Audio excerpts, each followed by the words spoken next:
All right, guys, this is going to be ding repair 101. So we do a lot of ding repairs here, and some people want to do it at home. So this is just kind of showing you the basics. There's 100 different ways to do a ding repair.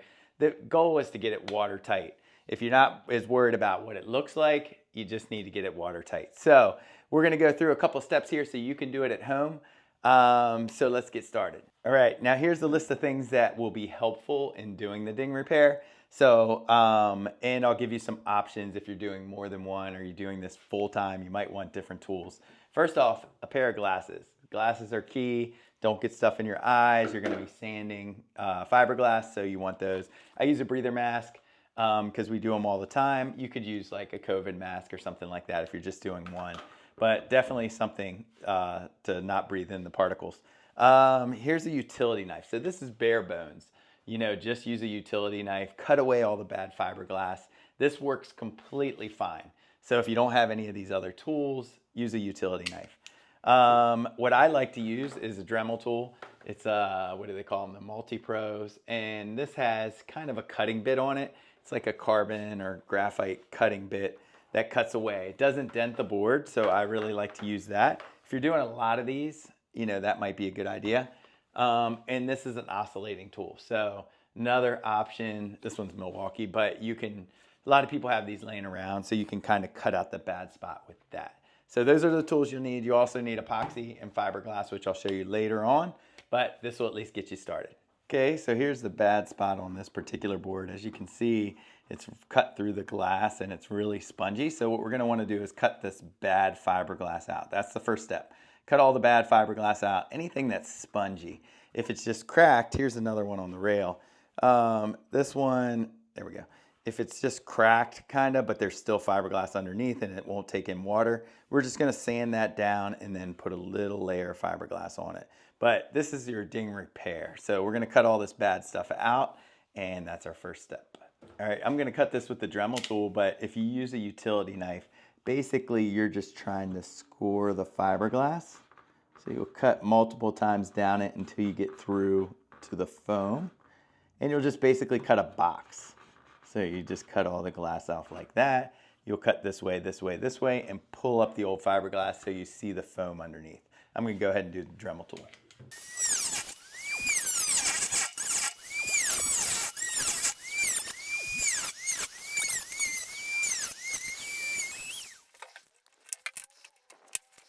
Okay, so basically we peeled out the old fiberglass. Below that was some bamboo. And then now we have the thing. The reason we wanted to pull that out was because it was dented in. So we want to fill it up and then glass over that so we get it back to the normal shape. So now you can see the foam underneath. All right, so now we got all the bad stuff out of there. Normally what we would do is mix up resin with some Q-Cell, which is like kind of like some foam fibers. And what that would do is fill it and keep it really light. This, for tutorial purposes, we're just gonna show you water weld. So grab your water weld, cut off a little chunk. Now it looks like Play-Doh. So the inside is the catalyst, the outside is the epoxy, and you rub the two together and it makes it kick and it gets it hard. So what you wanna do is I usually roll up like snakes, fold them in half a bunch of times. Keep doing this, you can't do this too much. Wear gloves, by the way. If you don't have gloves, wash your hands right after you use this stuff, but I would recommend wearing gloves. So that's all you do. Gloves, it sticks to a little bit, so it's a little harder to work with. But basically, you're just rolling snakes and smushing it down, just like Play-Doh. So then what we want to do is get this in here. I already roughed it up, but it's a good idea to rough up the outer edges first. And then make sure you jam this stuff in. You can use a little bit of water to smooth it out if you have to, or if it's sticking to your fingers, but jam it in just like Play-Doh. And your only goal is to make sure you're in there securely and that it's higher than the board because you're gonna sand this down. All right, so we got it smoothed out. What I like to do is I put water on my glove and then I smooth it out and then make sure that it's higher. Another trick you can use is take a piece of packaging tape and put it over the thing and then rub it out. So that way it stays nice and smooth. And then after it cures, you can pull the tape off. The tape won't stick to the epoxy, and then it'll give you a better sanding area. So really the main tip is to make sure you leave the two-part water weld up a little higher. So that way when you sand it down, it's flush, or just slightly lower after that time. So put your packaging tape on, smooth it out, smooth out the edges, and that's it. Then we'll wait for that to cure.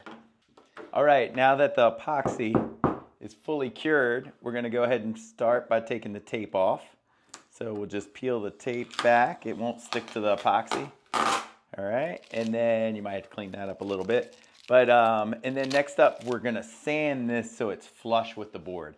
You can kind of divot it out a little bit, but you want it pretty much flush with the board. So to do that, I'm using 80 grit sandpaper. So 80 grit, rougher the better. Let's get it so it knocks it down, especially if you're not using a sander. So I use a little block. You don't need to use a block, but little block in there, and then just start sanding it down. Wear your mask when you sand. I'm just showing you. I'm gonna use a sander, so a little less elbow grease, but that you can get away with just 80 grit, 60 grit, and sand it. It'll knock it down, and then we'll get ready for the next step. All right, so we got it sanded down. It's below the layer of the glass, or the fiberglass, I should say. It's got a little divot here, but basically we'll fill that in with fiberglass, and then we'll float it at the end, so it'll be nice and level. But you just don't want this up higher, because by the time you put the 2 layers of glass on there, or fiberglass, it'll be a bump. So you'll have a little bump, that's gonna be expected, but you don't want something really drastic, so sand that nice and flush. All right, now we're ready to glass, or to put fiberglass over this area. What I'm gonna do, since that we filled it with something solid, I'm gonna use 2 4-ounce layers of cloth, of fiberglass. This is fiberglass if you've never seen it. This is just a scrap piece we get from doing boards. And basically I'm gonna cut 2 ovals. Ovals, circles, anything like that. So basically this one's just gonna be slightly bigger than the spot. I'm making these a little bigger because I'm trying to fill in this dent also. And then you can just take the other one, lay it on top of each other, and then make the second one slightly bigger than the first. You know, like a 1/4 inch bigger, 1/2 inch bigger. Depends on how big your space is. These scissors aren't very good. So now I have 2 ovals. I have one slightly small, just slightly bigger than my fill-in spot. And then I have one slightly bigger than that. I'm gonna tape along this just so that I don't get any resin outside of my O in Sonova. And that's it. Then we'll get to glassing. All right, now we're gonna mix up the resin. So what you most likely have is a 2-part kit, or a little ding repair kit, that has 1 part resin, and it also has a part catalyst or hardener, whatever you wanna call it. Generally, most of the kits are 2 to 1. So it's 2 parts for your resin to 1 part of your hardener. But read the label to make sure that's correct, and that's what you're using. So basically, I'm using a scale, but you can really just measure 2 parts, you know, put a line, and then measure 1 part of the hardener. So basically twice as much resin as the hardener. So I'm gonna use a scale just to be a little more exact. Right? And now I'm gonna zero it back out. All right, now I'm gonna add the hardener, which is the catalyst. Generally, this is a lot thinner than the resin, so you wanna just pour it really slowly, just so you don't overdo it. And you do half as much, so 2 parts to 1 part of this. Now, your next step is to stir it. Wear a mask too when you mess with this. Epoxy resin isn't as bad as polyester resin, but definitely wear a mask. I'm just talking, so I'm not on this particular time, but I always do. Now you're gonna stir. You just take the 2 parts, stir, and then stir some more and stir. This particular resin, this is Resin Research. This particular resin takes about 3 hours to cure if it's like 70 degrees. Or like to get gummy and to gel up and to actually get somewhat hard so you can peel the tape will be like 1.5 hours. So we're gonna stir it up a bunch, let it heat up in the cup a little bit, And keep in mind that the thicker that the resin is, like as it's in its form here, where it's thicker and not laid out over the fiberglass, it's generally going to heat up quicker. It has that chemical reaction. It happens quicker. So don't leave it in the cup too long. They say get it out of the bucket. Using just a little chip brush. This is a 1-inch chip brush. All right, we've got our resin mixed up thoroughly. Again, wear a mask. Now we're going to take the smallest layer first, put that on, and then the bigger layer. What I like to do is just take this little brush, kind of coat. Don't leave it like piled up by no means. Just kind of like coat the area, wet out the whole area, and do that first. All right, we got that. You might want to put something down so you don't get it on the board. Take your first layer. Make sure you cover the whole area, and it can move around a little bit after you're done. You know, so dip it out. There we go. Now I'll take the resin again. I'll coat that area again just with the brush. Make sure it's in all the weave so the weave is fully saturated. Since you're adding another layer, you can be a little aggressive with this layer just because the other layer will soak it up. So get it nice and even. No puddles, you know, just nice and easy, even and nice and saturated. Now I'm going to take my next layer and I'm going to put that over that layer. And my particular one's going over the tape a little bit. So what I'll do is I'll come back in 1 hour and I'll cut it away from the tape before it completely cures. Similar to when you do a cut lap with a surfboard. So now I'm gonna saturate it again. I'll even saturate over that tape to make it nice and easy to cut. And then just kind of wet it all out, get it all saturated first, and then we'll take some strokes one way and then the other. So now I'll just kind of lightly brush it one direction all the way to the side and then lightly brush it the other way. All right, now you got 2 layers on there. I got a couple more spots to do, but now you'll let that set up. Since this is, I'll cut that off with a razor blade and then I'll let the rest cure. Make sure you peel your tape up too in about an hour, and that way you don't get, it's not stuck to the board. We're getting closer to the final product. So now we have the glass on there, the fiberglass, the 2 layers, and the resin has set up. So it's rock hard, and now we can sand. Certain resins take certain different amounts of time. So like this particular resin's about 3 hours till it gets hard. You can kind of try to put your fingernail in it. If it leaves a mark, then it's probably not set up yet. So now we want to sand. So what we're trying to do, I'll get a close up, but we're trying to bevel this edge. We want to leave most of the beef around the ding. So we don't want to affect that. We want to keep all the fiberglass there. The reason you put 2 layers on there and one layer smaller than the other layer is so that you can bevel it into the board a little bit better. So you're only beveling 1 layer of fiberglasses versus 2. And you're still keeping 2 layers over the core of the ding. So that's what we're going to do. We're just going to bevel this. We're going to rough it up. We're going to use 80 grit sandpaper again. If you're doing a lot of these, we use Rhino Locks 80 grit. You can fold this 3 times and then start sanding. You can use a block. You just don't want to sand off all the fiberglass around the ding. So be cautious of that. Throw your mask on. Start sanding with this. I'm going to use a regular sander. I'm also going to tape around this edge just so I don't get a lot of buff marks over here and have to fix them later. So I'm going to try to just stay on this core part. So I'm going to tape. Got a couple other dings to do on this board, and then we'll go to the next step.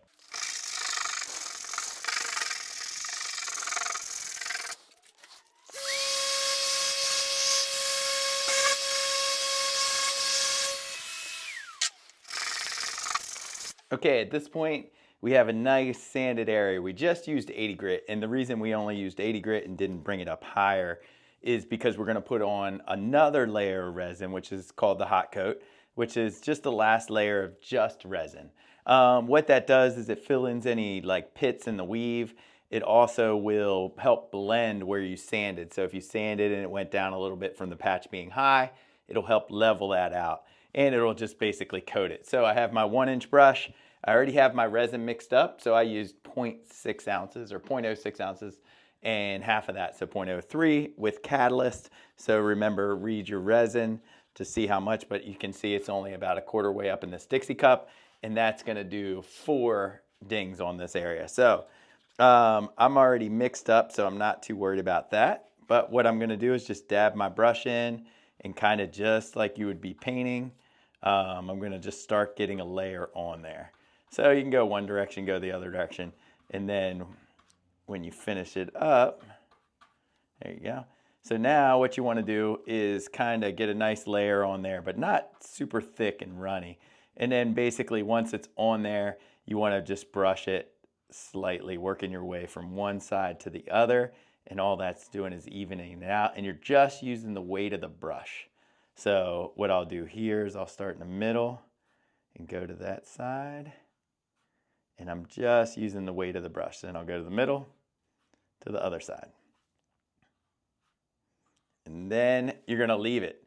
And then the resin's going to level itself out. So it's going to actually just kind of fix itself. Okay, now we're back. Our resin is cured. And this is basically resin only, is what we call the hot coat. And it basically smoothed out the ding repair very nice. It blended it good. So now what we want to do is sand that and bring it up in grades. A couple of these dings we're not actually painting because they're going to still show the wood. Like you probably can't see that one from here. But this one we're just going to bring up in grades of sandpaper until it's nice and smooth, and it'll look just like the rest of the board. This particular one, because we sanded through the actual logo, we'll sand it up in grades and then we'll tape off and then paint it.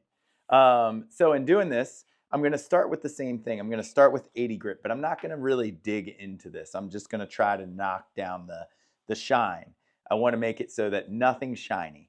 So I'm going to start with 80 grit, but then I'm going to move on to the next size up, 120 from there. There's other sizes, but 120 grit from there. And then basically the way sanding works is you're scratching up the surface, right? And then you take the next size up, scratch that, and then it gets rid of those scratches. Then you take the next size up, gets rid of those scratches until it's glassy finish.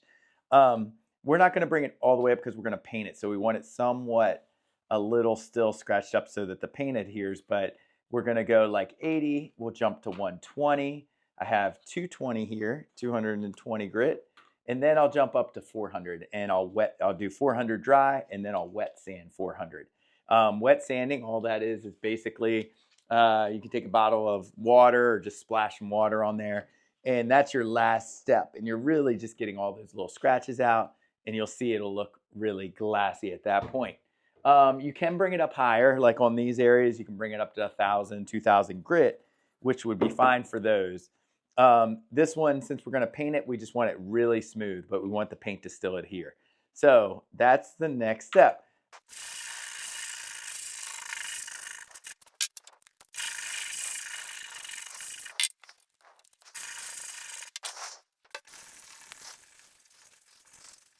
Okay, so we just finished sanding. And obviously it looks like a mess because you still see the white underneath and you see the scratches in the paint. But if you look at it, it's nice and smooth as a whole. You can't really see the ding outside of being able to see it through the fiberglass. So it looks pretty clean, where this particular one over here, we haven't sanded the resin off yet. So once we do, that one will just leave looking wood and it'll look just like that. So you can see we got rid of all the scratches on the outside just by bringing it up higher in grits of sandpaper. And now what we would do here is just tape off around the circle or around the O and just paint it. So we just use a spray paint, if you don't have a paint gun, and then put a clear coat over it. So that's it. It won't look perfect, but it'll look way better and it's rock hard and it'll be sealed. If you made it this far, congratulations. You're at the last step. So the other 3 dings on here, we just left clear. We sanded them, brought them up really high in grit, and those look great. So I'll show you those at the end. This one, since it had some paint on it, we're just gonna match it up with some paint. Now, if you had a paint booth or you had a like spray guns, obviously you could match the color exactly, but we're just gonna use a rattle can, just a can of spray paint.